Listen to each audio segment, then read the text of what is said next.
Audio Jungle.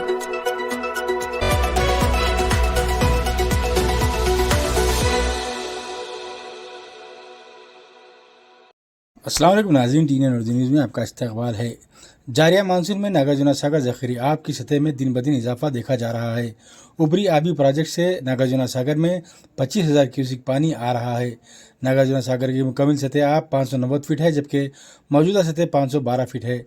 इस तरह ज़ख़ीरी आब में 144 टीएमसी पानी मौजूद है। आइए नाज़रीन, डालते हैं इस पर नज़र।